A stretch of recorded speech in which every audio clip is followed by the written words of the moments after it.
Mitraaya namaha. Welcome to VSPTenneti channel Energy Circles.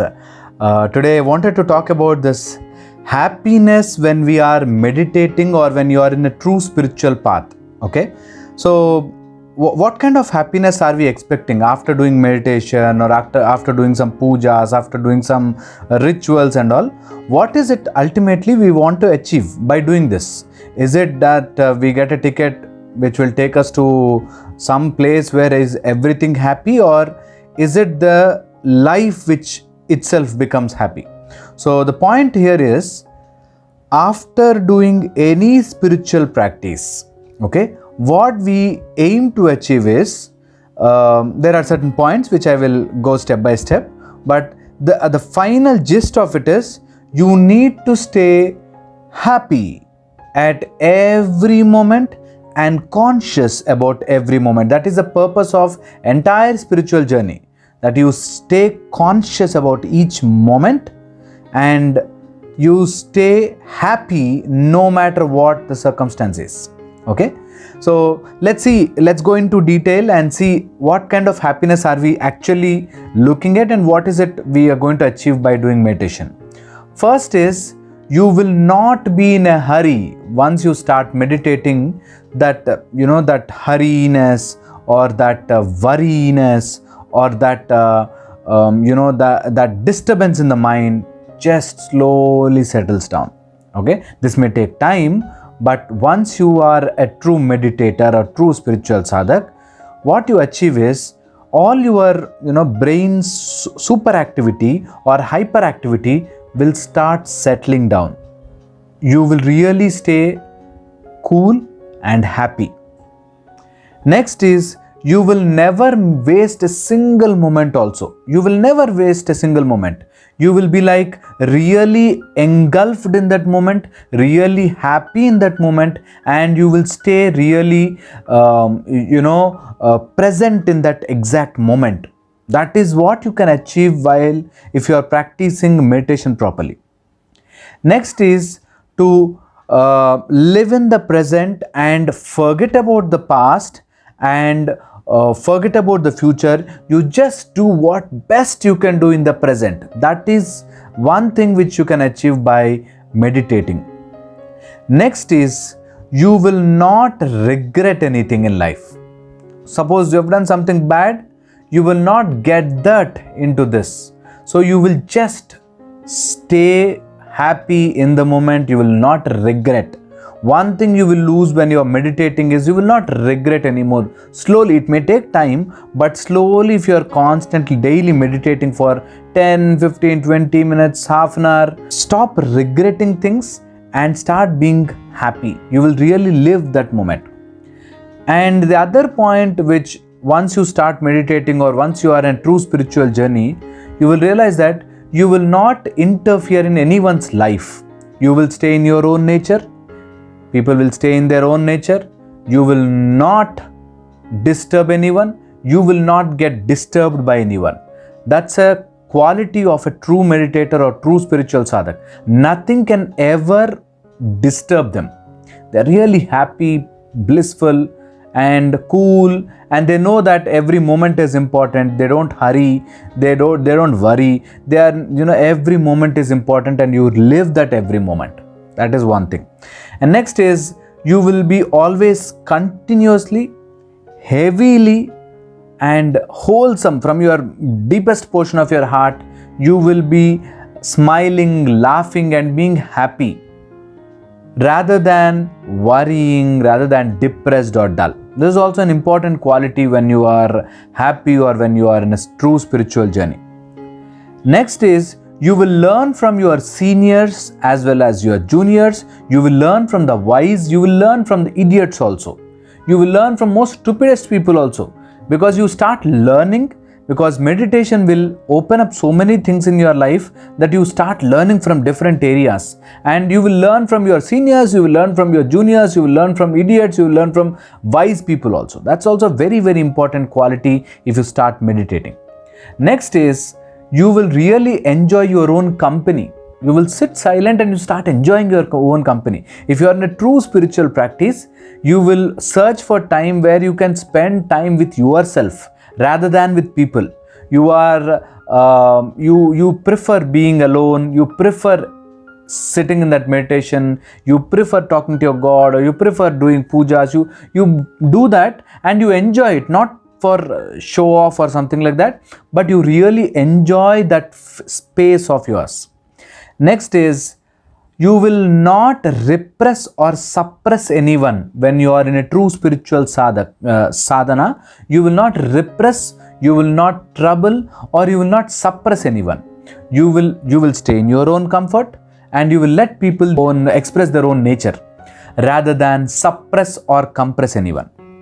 And also, you will listen attentively to everyone. Once you start meditating, you will really listen to people. You will start taking data. You will start understanding what people are trying to express, rather than always listening in a question mode and trying to answer different things. You will stay calm and listen to people's version carefully. Once you start meditating for a long time, you will realize that you are more attentive and you listen to different things. You listen for that indication you get from the God or from supreme power or whatever. You don't believe in God, some supreme power, something which is trying to tell you, you will be more attentive to listen to it. Next is, you will act really gracefully in every moment of crisis. When there is a crisis, you will really act wisely and gracefully, rather than get depressed and talk nonsense and then again get into trouble and again think that, oh, why did I do this, and again regret. You will not get into all this rut. If you really start meditating and you are in a spiritual process, you will stay more cool, more calm, and you will start taking situations as situations and start acting towards it or responding to it more gracefully, rather than just bark or just behave like with an animal instinct. Not that animals are bad, but you sometimes behave like an animal's instinct. Animals should have animal instincts, and humans must have humans instinct rather than animal instinct coming and playing.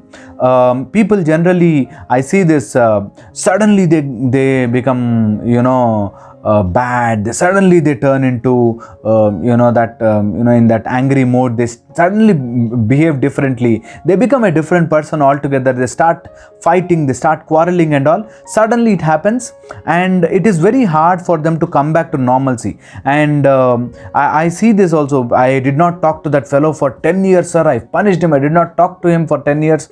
My grandfather, my in-laws, I don't talk to them.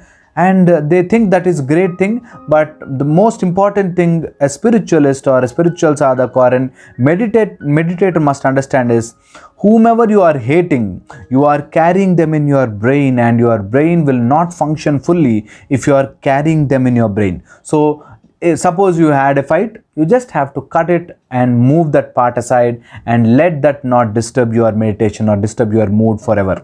So suppose your mood is not good, suppose you did not behave well with someone, and you just have to forgive them and start living blissfully. There are certain things where you fight or you talk nonsense, or sometimes you lose your self-control, and then but you have to come back and start forgiving them and let them not occupy that space in your brain, and start living more blissfully, more happily, and calm down and let the universal consciousness take care of them, and you be more pleasant and blissful.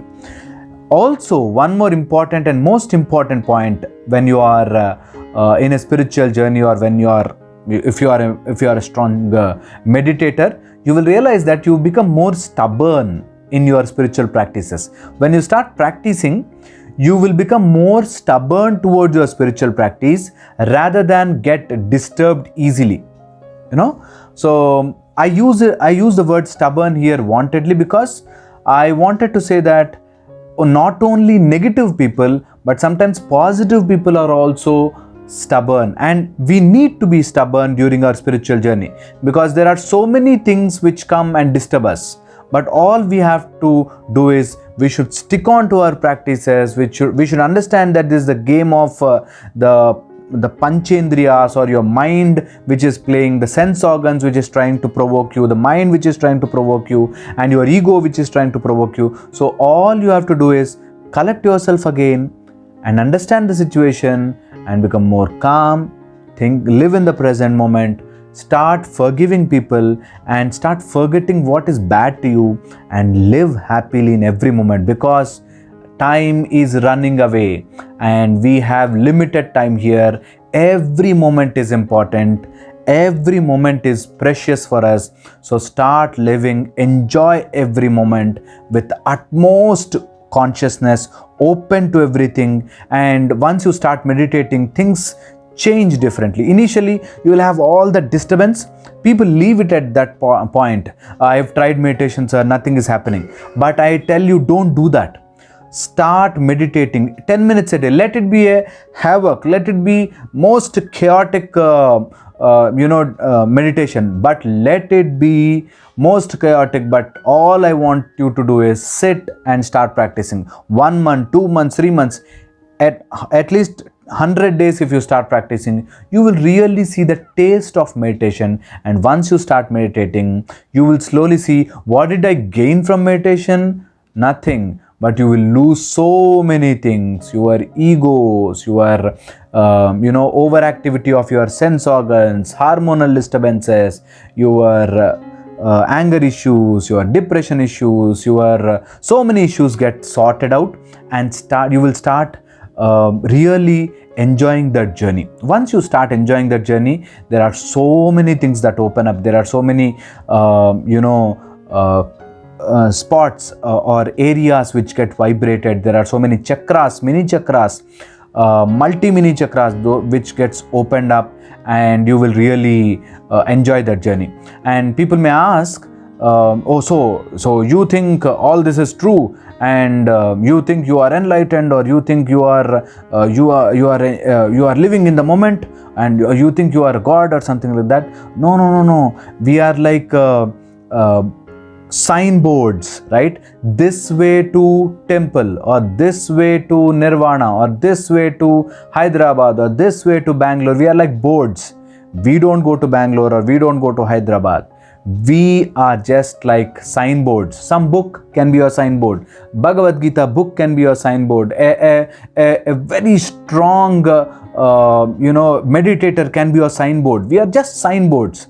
We will only direct you. All you have to do is start doing it, implement in your life, and then you see the miracles, or then you see the change happening. And if you start implementing this, start meditating at least 10, 15, 20 minutes a day, and you see all this slowly separating, slowly gets opened up, and that beautiful energy which is inside you will start presenting it to yourself. And once you start tasting that, I think you will never leave meditation, or you will never leave spiritual journey. But initial that phase of confusion or haphazardness of the brain, you cling on to it, hang on to it, so that once that phase is over, all your thoughts will become a single in a single direction. And after you cross that stage, you'll become empty-minded. And you become empty-minded, not no-minded or zero-minded. You become empty-minded, and then you can use your mind wherever you want. Then you can put your mind in wherever you want, and you can actually grasp everything. Hope this gave you some insight, and hope with this video at least you will start meditating. And there are so many videos in VSPTenneti channel where you can sit, just put on and start meditating. Start at least 10 minutes, 15 minutes a day, so that you will really enjoy this journey. And there is no other answer to human being than meditation. Meditation is only resort. Any problem, start meditating. Every problem gets sorted out, but it will take time. There's a medicine. This will take due course of action, rather than it is not poison where you take and you will see quick results. No quick results. This will take time, but this will definitely take you for definitely take you towards a positive route and happy route. Hope this video will help you. I'll see you in the next video. Mitraaya namaha.